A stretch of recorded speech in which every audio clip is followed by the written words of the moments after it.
இன்னைக்கு சப்ளிமெண்ட்ரியில் நம்ம நேற்றுக்கு பார்த்தோம்.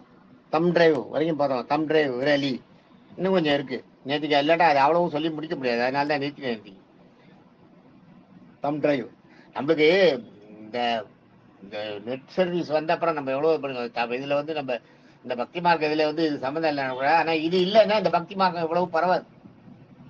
இந்த ஆன்மீகத்தை கொண்டு போகிறதுல இந்த இப்போ எப்படி விஞ்ஞான முன்னேற்றங்களுக்கு எப்படி இந்த இது உதவுதோ, இந்த நுட்ப அறிவியல் உதவுதோ, அதே மாதிரி நம்ம ஆன்மீகத்தை வளர்க்கறதுக்கு இந்த நுட்ப அறிவியலை கொண்டு வந்துருக்காங்க. அதுதான் கிரேட். ஆன்மீகத்தை வளர்க்கறதுக்கு நிறைய நுட்ப அறிவியலை கொண்டு இருக்காங்க. இதுல வந்து எத்தனையோ கோயில்களை நடக்க திருவிழாக்களை எல்லாம் நம்மளுக்கு வீடியோ எடுத்து காட்டுறாங்க இல்லையா? எல்லாமே காட்டுறாங்க. அதுதான் அந்த வைஃபைன்னு பாருங்க. வைஃபை வயர்லெஸ் ஃபெசிலிட்டின்னு பேரு. வைஃபை அந்த வைஃபைன்றது வீட்டில் இருக்கிறதுனால எவ்வளவு பார்க்கலாம். அருகலைன்றதை வச்சு நம்ம எத்தனை தெரிஞ்சுக்கிறோம். அருகாலை சரி. வைஃபைல வந்து இந்த நம்ம ப்ராட்பேண்ட் நம்ம இதில் வர செல்லில் வர ப்ராட்பேண்டில் வந்து உங்களுக்கு அவ்வளவு கிளியராகலாம் பார்க்க முடியாது. ரொம்ப நேரம் பார்க்க முடியாது. இப்போ எங்கேயோ போயிடும். ஆனால் இந்த வைஃபை வந்து கிளீனாக நல்லா காட்டும், கிட்ட காட்டும். வயர்லெஸ் கனெக்ஷன் கொடுத்து நீங்கள் எவ்வளோ ஒரு நாள் பூராவும் பேசிட்டு இருக்கலாம். அதான் அருகலை. கிட்ட தான், ஒரு டிஸ்டன்ஸை தாண்டி போகாது. அதனால தான் அதுக்கு அருகலை. அருகில ஒரு டிஸ்டன்ஸை தாண்டி அதுக்கு மேலே அதில் அந்த இதில் போக முடியாது நீங்கள் அந்த வயர்லெஸ். அதனால தான் வயர்லெஸ் ஃபெசிலிட்டி அருகலை வைஃபைன்றது. அது வந்தது. அதே மாதிரி வந்து நமக்கு ஜிபிஎஸ் வந்தது பாருங்க. GPS global positioning system. அது சொன்னேன் முதல்ல, குளோபல் பொசிஷனிங் சிஸ்டம் தடங்காட்டி. அது என்ன நீங்க இப்ப இல்லாட்டா இந்த காலத்துல வந்து உங்களுக்கு வீட்டுக்கு ஃபுட் எல்லாம் தேடி வந்து கொடுக்குறாங்க, சாமான்லாம் தேடி வந்து கொடுக்குறாங்களே. அமேசான் என்ன பண்ணா, நீங்க அட்ரஸ் கொடுத்தீங்கன்னா வீட்டுக்கு கொண்டு கொடுக்குறான். முன்னாடி எல்லாம் என்ன பண்ணுவோம், அந்த தெருவில் போயிட்டு 8ஆம் நம்பர் வீடா 10ஆம் நம்பர் வீடான்னு ஒவ்வொரு வீடா கேட்டுட்டு இருப்போம் தெரியுங்களா? இப்ப எங்க இருந்து டெல்லியில இருந்து நம்ம வீட்டுக்கு வரதுக்கு வழி சொல்லுவோம். ஜிபிஎஸ்ல அந்த குளோபல் பொசிஷனிங் சிஸ்டத்துல போனீங்கன்னா நீங்க டெல்லியில இருந்து கிளம்பி நீங்க வந்து எப்படி வரணுன்ற வழியை வந்து வீட்டு வாசல்ல டோர் வாசல் வரைக்கும் வழி சொல்லுவோம். அதான் குளோபல் பொசிஷன் சிஸ்டம். இதெல்லாம் வந்து உங்களுக்கு இந்த நெட்ல வந்து டெவலப்மெண்ட்ஸ். அதே மாதிரி அதோட நிறுத்திப்போம். தம் டிரைவ் வந்து விரைலி ஏற்றி பார்த்தோம். அடுத்தது சிசிடிவி க்ளோஸ் சர்க்கியூட் கேமரான்றோம் இல்லையா? சிசிசிடிவி தான், அது ஞாபகம் வச்சுங்க. சிசிசிடிவி க்ளோஸ் சர்க்கியூட் கேமரா டெலிவிஷன். அதை நம்ம சிசிடிவி கொஞ்சம் சின்னதாக்கிடும். CCC வரணும். சிசிசிடிவி வந்து அதுக்கு தமிழ் என்னன்னா மறைகாணி. காணின்னு தான் காணுதல்ன்றமே, அந்த காணி மறைகாணி. மறைந்திருந்து காணுதல்னா என்ன? அது எங்க இருக்குன்னு உங்களுக்கு தெரியாதுங்க. தன்னை மறைச்சிக்கிட்டு ஆனா பார்க்கும். இப்போ ஒரு பெரிய ஒரு டப்பா ஒரு கூடுக்குள்ள நீங்க உட்காந்துட்டு 2 ஓட்டை போட்டு கண்ணை மட்டும் அங்க வச்சுட்டு நீங்க பாத்தீங்கன்னா உங்களால எல்லாத்தையும் பார்க்க முடியும். ஆனா வெளியில வரவங்களால உங்களை பார்க்க முடியாது இல்லையா? அதுதான் மறைகாணின்றது. அதான் மறைந்திருந்து கண்காணித்தல், காணுதல். அது இந்த டிவியோட வேலை. எவ்வளவு பெரிய கிரேட் ஒர்க் அது. அது மாதிரி எழுத்துணரின்னு ஓசியாருன்னுவாங்க. எழுத்துணை நீங்க நீங்க பேராவில் எழுதினீங்கன்னா அதை உணர்ந்து அதை சொல்றது. நீங்க எழுதுறீங்கன்னா அந்த எழுத்தை உணர்றது. அதுதான் அது ஆப்டிக் கேரக்டர் ரெகனைசேஷன் பேர் இருக்கு. ஓசிஆர்ன்றது ஆப்டிக் கேரக்டர் ரெகனைசேஷன். நீங்க எழுதுற எழுத்தை வந்து அதான் உங்களுக்கு பாத்தீங்கன்னா அந்த இதுல பாத்தீங்கன்னா ஜிபிஎஸ்ல வந்து அந்த ட்ரேசிங் அந்த லாங்குவேஜை ட்ரேசிங் பண்றது, அந்த ஃபாண்ட்னுவாங்க. அந்த ஃபாண்டை ட்ரேஸ் பண்றதுன்னு அது ஜிபிஎஸ்ல கொஞ்சம் சுத்தம். நீங்க இது போட்டீங்கன்னா WPSல அப்படியே சுத்தம். உங்க இது நீங்க எதுல போட்டிருக்கீங்கன்றதை கண்டுபிடிக்கும். அதுதான் ஆப்டிக் கேரக்டரிஸ்டிக் ரெகனைசேஷன்ன்றது ஓசிஆர்ன்றது. அதுதான். அடுத்தது எல்இடின்னு முன்னாடி எல்லாம் பல்பு பார்த்துக்கல, லைட் எமினேட்டிங் டயோடு பேர். இருக்கு லைட் எமினேட்டிங் டயோடு, எல்இடி. அதுக்கு என்னன்னா ஒளிர்வி முனை. அழகா வச்சிருக்காங்க. ஒளிர்வி முனைனா ஓரம் மட்டும் எரியும், அதான் ஒளிர்வி முனை. அந்த மாதிரி இந்த லைட் எமினேட்டிங் எல்இடி வந்து தானாவே அந்த ஓரத்துல எரியறது தானாவே ஒண்ணுக்கு ஒண்ணு லிங்க் ஆகும். அப்படியே சர்க்கியூட் மாதிரி சுத்தி ஒண்ணு இன்னொன்னு எரிய வச்சுனே வரும். அப்படியே அதோட ஸ்பீட் அதிகமா இருக்கனால உங்களுக்கு எல்லாமே எரியற மாதிரி தெரியும். ஒண்ணுக்கு இன்னொன்னு கனெக்ட் பண்றதுல இது அதுக்கு எரிய வைக்கும், அதை எரிய வைக்கும், பக்கத்துல எரிய வைக்கும். அப்படியே சுத்தி வந்துடும். சுத்தி வந்து அணிஞ்சு போறது மறுபடியும் எரிய வைக்கும். அதுதான் உங்களுக்கு லைட் எமினேட்டிங் டயோடு.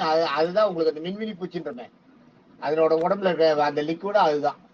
அந்த லிக்விட் என்னன்னா ஒண்ணு அப்படி ஸ்பார்க் மாதிரி மின்னும். ஒண்ணு மின்னும் போது பக்கத்துல இருக்கிறது அந்த பக்கத்துல இருக்க அந்த மாலிக்யூல் அது எரியும், அதுக்கு பக்கத்துல இருக்க மாலிக்யூல் எரியும், அதுக்குள்ள இதெல்லாம் அணைஞ்சிரும். ஆனா அடுத்த சர்க்கியூட்டுக்கு வந்து மறுபடியும் எரிய ஆரம்பிச்சிடும். இப்படி ஒரு அது ரொம்ப ஃபாஸ்டா எரியறதுனால ஃபேன் சுத்துறது நம்மளுக்கு தெரியல பாருங்க. ஃபேன் ஸ்பீடா சுத்துறதுனால நம்மளுக்கு சரன்னு சுத்து பாருங்க. அது மாதிரி இது வந்து ஸ்பீடா வர்றதுனால உங்களுக்கு தெரியாது, மொத்தமா எரியற மாதிரி தெரியும். ஆனா இது வந்து ஒண்ணுக்கு ஒண்ணு லிங்க், அப்படியே சுத்தி சுத்தி எரியறது தான். அதான் எல்இடி, ஒளிர்வி முனை. அருமையா இருக்கு பேரு. ஒளிர்வு முனை, ஒளிர்வி முனைன்னு பேரு. அது மாதிரி 3Dன்றோம் இல்லையா,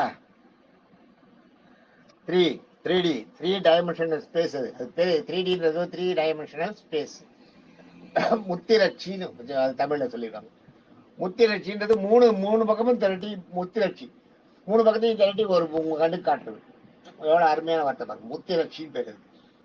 அதே மாதிரி 2Dக்கு வந்து இருதிரட்சி, 2 சைடு மட்டும் தெரியும், பின்னாடி தெரியாது. பின்னாடி இல்ல, சைடே உங்களுக்கு முன்னாடி தெரியும், நேரா இருக்கிறது மட்டும்தான் தெரியும். நேரா இருக்கிறதோட பார்டர் தான் தெரியும், உங்களுக்கு ஃபுல்லா தெரியாது 2Dல. 3Dல எப்படின்னா உங்களுக்கு 2 சைடும் தெரியும், பின்னாடி மட்டும் தெரியாது. அதான் இப்போ 4D ஒண்ணு வரப்போகுது. இந்த 4D வந்ததுன்னா உங்களுக்கு வந்து அந்த மறையிறது. அந்த காலத்துல இவங்க எல்லாம் பண்ணாங்க பாருங்க, சித்தர்கள்லாம் கண்டதையே அப்படியே தன் உருவத்தை காட்ட மாட்டாங்க, மறைச்சிருவாங்க, மறைஞ்சு போறது. அது வந்துடும்.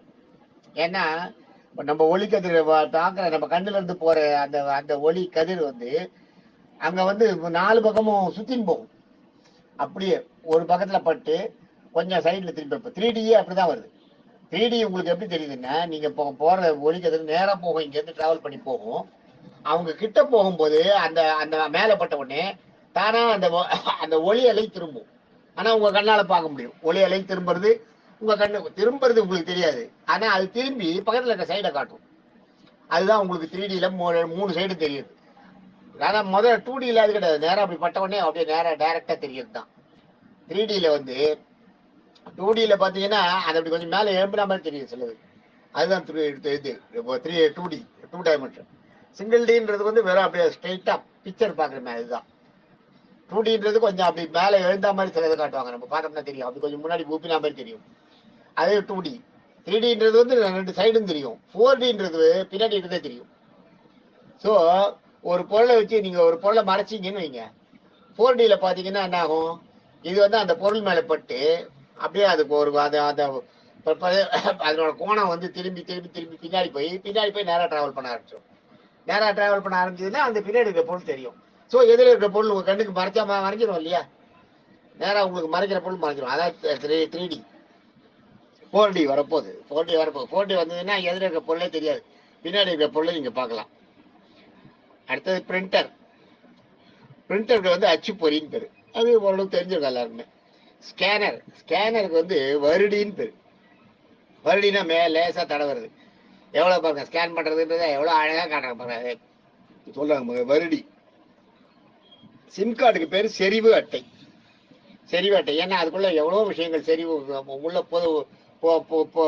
பொதிஞ்சிருக்கு இல்லையா, அதனால செறிவூட்டப்பட்டிருக்கிறதுனால செறிவு அட்டை. சார்ஜருக்கு பேரு மின் ஊக்கி. உங்களுக்கு உங்க இதுல வந்து மின் ஊக்கி உள்ள உங்களோட பேட்டரியை வந்து மின்சாரத்தை தூண்ட வைக்கிறது இல்லையா, அதனால மின்னூக்கின்றது சார்ஜர். உங்க பேட்டரிக்கு வந்து மின்சாரத்தை ஊக்குவிக்கிறது, அதான் மின்னூக்கி. டிஜிட்டல்ன்றது வந்து மின் எண். டிஜிட்டலுக்கு வந்து மின் எண் சொல்றாங்க. எல்லாம் தமிழ்ல வந்து இல்லாத வார்த்தையே கிடையாது. தமிழ்ல எந்த பொருளுக்கும் அதுதான் ஒரு லாங்குவேஜ் வந்து காலங்காலமா அப்படியே தொட்டு நிக்குதுன்னா, எந்த பொருளுக்கும் நீங்க ஒரு சொல்ல கண்டுபிடிச்சிடலாம். அதை சொன்னா அந்த சொல்ல சொன்னீங்கன்னா அது என்னன்றது நீங்க புரிஞ்சுக்கலாம். மின் எண்ணுன்றது பாருங்க, மின் எண், மின்னல் அதாவது மின்சாரத்தினால வருகின்ற எண், மின் எண். அதே மாதிரி சைபர் கிரைம்ன்றமே அதுக்கு பேர் திசைவின்னு பேரு. திசைவின்னா திசை, வீணா சைபர் கிரைம்ல வந்து எந்த திசையில அது எந்த டைரக்ஷன்ல போறதுன்றத காட்டுது. சைபர் தான், சைபர்ன்றது அதான். சைபர்ன்றது என்ன, சைபர் கிரைம்ன்றாங்களே, அதான் சைபர் கிரைம் வந்து எந்த திசையில என்ன நடக்குதுன்றதை காட்டும். சைபர் கிரைம் கண்டுபிடிக்கிறது அவங்க அப்படிதான் கண்டுபிடிப்பாங்க. இந்த சைபர் சிஸ்டத்தை வச்சிருந்தா எங்கெங்க எந்தெந்த கிரைம் நடக்குது. சைபர்ன்றது வந்து 0 கணக்கு கிடையாது இந்த இடத்துல. சைபர்ன்றது வந்து திசை, எங்க நடக்குது எப்ப நடக்குது எல்லாத்தையும் அந்த ஜிபிஎஸ் கூட சேர்த்து வச்சுன்னு பாக்குறது. அவங்க கண்டுபிடிக்கிறதான் சைபர்ன்றது வந்து அதுக்காக அதுக்கு பேரு திசைவின்னு வச்சுட்டாங்க பேரு. திசைவி. செல்ஃபி எடுக்கிறோம் இல்லையா போன்ல, அதுக்கு பேர் தம்படம். தன்னை தானே படம் எடுத்துக்கிறது. சுயப்பு, சுயவு, சுய உரு, இதோட சொல்லலாம். 2 3 ஒரே ஒரு சொல்லுக்கு 2 3 இது ஒரு இங்கிலீஷ் வேர்டுக்கு 2 3 சொல் தமிழ் சொல். தம்படம், சுய உரு, சுயம்பு, சுயப்பு. சுயம்புன்றது தானா உருவாகுது. சுயப்புன்னா நீங்களே எடுத்துக்க ஞாபகம். சுயம்புக்கு ஆப்போசிட் சுயப்பு. சுயம்புன்றது தானா உருவாகுது. சுயப்புன்றது உருவாக்குது. நீங்க செல்ஃபி அதுல போட்ட உடனே நீங்க தானே உருவாக்குறீங்க அதை, அதனால சுயப்புன்னு பேரு. சுயம்புக்கு ஆப்போசிட் சுயப்பு. அடுத்தது பாத்தீங்கன்னா தம்ப்நெயில்னு ஒண்ணு இருக்கு. தம்ப்நெயில்லாம் சிறுபடம், அதான் அந்த சின்ன சின்ன படம் ஷார்ட் பிக்சர் போடுறாங்களே, அது பேர் தம்ப்நெயில்னு பேர். அப்புறம் மீம்ஸ்ன்றது போன் மீ. மீம்ஸ்னா போன் மீன்றது என்ன சொல்றாங்கன்னா, போன் மின் வாங்க தெரியுங்களா? கண்டது போன் மின். கண்டதை சொல்லு, பார்த்ததை சொல்லு, தெரிஞ்சதை சொல்லு. போன் மின், புகழ் மின், எடுமின் இல்லையா? அது மாதிரி போன் மின்னா நீங்க உங்க என்ன உங்க மனம் போல நீங்க என்ன இது பண்றீங்களோ அதை போடலாம். உங்க நினைச்சதை போடுறதுதான் போன் மின்றது. அடுத்து பிரிண்டர் ஸ்கிரீன் வந்து திரைப்பிடிப்பு. பிரிண்ட் ஸ்கிரீன் திரையில பிடிக்கிறதா பிரிண்ட் ஸ்கிரீன். அதான் பிரிண்ட் ஸ்கிரீன். இது இங்க் ஜெட்டுக்கு வந்து இங்கு அதுக்கு போடுறோம் இல்லையா, இங்கு பேரு மை வீச்சு பேரு. ஜெட்டுன்றது மை வீச்சு. அந்த நீங்க இது பண்ணும்போது ஸ்ப்ரே ஆகும் போல இருக்கு, அதனால வீச்சு. இங்க் ஜெட்டுக்கு வந்து மை வீச்சு. லேசர் இருக்கு பாத்தீங்களா, லேசருக்கு சீரொலின்னு பேரு. இதெல்லாம் அது எதுக்கு அந்த ஒளிக்குள்ளேயே எத்தனை இது சொல்றாங்க பாருங்க. பேரொளி இல்லையா, விட்டொலின்றது மின்மினி. அதான் விட்டொலி, விட்டு ஒளியறதுக்கு பேர் அதான் ஸ்பார்க்லிங். அதுக்கு பேர் வந்து விட்டொலி. பேரொலின்றது அப்படியே அப்படியே கொட்டுறது, ஒளிய கொட்டுறது. மங்கோலின்றது வந்து டிம்மா இருக்கிறது, மங்கோலிங்கிறது. லேசருக்கு சீரொலின்னு வச்சிருக்காங்க. சீரொலின்னா ஒளியில வித்தியாசம் இருக்காது, ஏற்ற இறக்கம் இருக்காது, ஒரே சீரா ஒரே லெவலா நார்மலா கொடுக்குறது சீரொலி. எல்சிடி வந்து திரவ படிவ காட்சி. அதுக்கு அவங்க சொல்றது தமிழ்ல வச்சிருக்க பேர் வந்து திரவ படிவ காட்சி. அதுக்கு பியூர் லாங்குவேஜ் லிக்விட் கிறிஸ்டல் டிஸ்பிளேன்னு. அது எல்சிடின்றது அதான். எல்சிடின்றது லிக்விட் கிறிஸ்டல் டிஸ்பிளே. அதுக்கு வந்து திரவ படிவ காட்சி. உள்ள வந்து உங்களுக்கு என்ன திரவ படிவ காட்சின்னா திரவம் மாதிரி ஏதாவது உள்ள வைக்கிறாங்களா என்னன்னு தெரியல. அது திரவம்ன்றது எதுக்கு அதுல யூஸ் பண்ணாங்கன்னு தெரியல. திரவ படிவ காட்சி, திரவத்தினால படிவது. ஆனா அதனால வந்து ரேஸ் எஃபெக்ட் இருக்காதுன்றாங்க எல்சிடியில. அடுத்தது எம்சிபின்றது வந்து தொடர்ச்சி துண்டிப்பான் அப்படின்னாங்க. அது பேர் மினியேச்சர் சர்க்கியூட் பிரேக்கர்னு பேரு. Miniature circuit breaker. எம்சிபின்றது மினியேச்சர் சர்க்கியூட் பிரேக்கர். உங்களுக்கு அந்த தொடர்ச்சியை துண்டிக்கிறது. அதுதான் எம்சிபின்றது. நம்ம வீட்டுல எல்லாம் அந்த பிரேக்கர் வைக்கிறோம் பாருங்க, அதான் எம்சிபி வைக்கிறதுன்றது. அதான் தொடர்ச்சியை துண்டிக்கிறது. டக்கு கரண்ட் ஷாக் அடிக்குதுன்னா அந்த தொடர்ச்சியை துண்டிக்கிறது தான். அதுக்கு அந்த டக்கு ஆட்டோமேட்டிக்கா பிரேக் ஆயிடும் அந்த சர்க்கியூட். ஆக்சுவலா அந்த சுவிட்ச் ஆஃப் ஆகுதுன்னா என்னன்னா, அந்த சர்க்கியூட்டை ஃபுல்லாக பிரேக் பண்ணி விட்டுரும். பிரேக் பண்ணிட்டு ஷாக் வராது உங்களுக்கு. அதான் எல்சிடின்றது வந்து. அதான் எல்சிடியில் எம்சிபின்றது மினியேச்சர் சர்க்கியூட் பிரேக்கர்னு அர்த்தம். தொடர்ச்சி துண்டிப்பான் தமிழ்ல. அப்புறம் பாத்தீங்கன்னா சிஎஃப்எல்னு தெரியுங்களா, காம்பாக்ட் ஃப்ளோரசன்ட் லேம்ப். அது வந்து ஒளி திரட்சி விளக்குன்னு பேரு. ஒளி திரட்சி விளக்கு, காம்பாக்ட் ஃப்ளோரசன்ட் லேம்ப். ஃப்ளோரசன்ட்ன்றதே திரட்சின்னு தான் அர்த்தம். திரட்சின்றது சரியான தமிழ் வார்த்தை வந்து ஃப்ளோரசன்ட்டுக்கு வந்து திரட்சி, திரட்டி அது கொடுக்கறது. அதான் ஒளி காம்பாக்ட் ஃப்ளோரசன்ட் லேம்ப், ஒளி திரட்சி விளக்குன்னு அர்த்தம் அதுக்கு. ஆக இவ்வளவு தமிழ் வார்த்தைகள் இருக்கு. அதனாலதான் தமிழ் வந்து என்னைக்கு நிலைச்சு நிக்குதுன்னா அதுக்கு காரணம் அதான். தமிழ் நிலைச்சு நிக்குதுன்னா சும்மா இல்ல. எந்த பொருளை எடுத்தாலும் நீங்க எதை சொன்னாலும் நீங்க சொன்னா புரிஞ்சுக்கிற அளவுக்கு அதை நீங்க சொல்ல முடியும். ஒரு பொருளை சொல்ல முடியும். அந்த பொருளோட உருவத்தையோ அந்த பொருளோட உபயோகத்தையோ நீங்க தமிழ் சொல்லுல உள்ள ஏத்தி அந்த பொருளை நீங்க சொல்ல முடியும். ஒரு பொருள் இனிப்பு செய்யறாங்க வீட்டுலன்னா இனிப்புன்னு நம்ம சொல்றோம். அதை வந்து ஒரு இதில் கொடுத்தாங்கன்னா அதுக்கு பேர் இனிப்பான் இல்லையா? இனிப்பான்னு நம்ம சொல்றோம். இனிப்பான்னா இனிக்கக்கூடிய பொருள், இனிப்பகம். அதனாலதான் இனிப்பு அகம். இனிப்பகம் அந்த வார்த்தையை எடுத்துங்களேன். இனிப்பு செய்யற இடம் இனிப்பு அகம், செய்யற இடம் இருக்கிற இடம் இனிப்பு இருக்கிற இடம் இனிப்பகம். அதனாலதான் நீங்க இனிப்பகம்னு போடுறாங்க பாருங்க, ஸ்வீட் ஸ்டால்ல இனிப்பகம்னு போடுறாங்க. அது மாதிரி எந்த எந்த வார்த்தையும் தமிழ்ல டிரான்ஸ்லேட் பண்ணி நீங்க தமிழ்ல எழுதியிருந்தால், உங்களுக்கு தமிழ் தெரிஞ்சிருந்தால், அதான் தமிழ்ல அங்க உங்களால கடையிலயோ இல்ல எங்கேயோ தமிழ்ல அந்த அந்த எழுத்து படிவம் தமிழ்ல இருந்தால், உங்களுக்கு தமிழ் தெரிஞ்சிருந்தால், நல்லா தெரிஞ்சிருந்தா, வெறும் பாக்குறது கேட்கறதுல நல்ல தமிழ் தெரிஞ்சிருந்தா அதை படிச்சீங்கன்னா உள்ள என்ன இருக்குன்றத உங்களால சொல்ல முடியும். ஆனா எல்லா லாங்குவேஜ்லயும் அது கிடையாது. மற்ற லாங்குவேஜ்ல அது கிடையாது. இன்னொரு லாங்குவேஜ் சார்ந்துதான் இருக்கும். ஸ்டால் எல்லாம் பாத்தீங்கன்னா ஹிந்திலேயே இஸ்டால் தான் போடுறோம். இங்கிலீஷ் வேர்டை தான் இஸ்டால்னு போடுவான். ஏன் மற்ற லாங்குவேஜ்ல எல்லாம் அது கிடையாது. அதெல்லாம் அதுல இருக்குது. இதுல இருக்கு, சான்ஸ்கிரிட்ல இருக்காது. கொஞ்சம் சான்ஸ்கிரிட்ல அது மாதிரி உண்டு.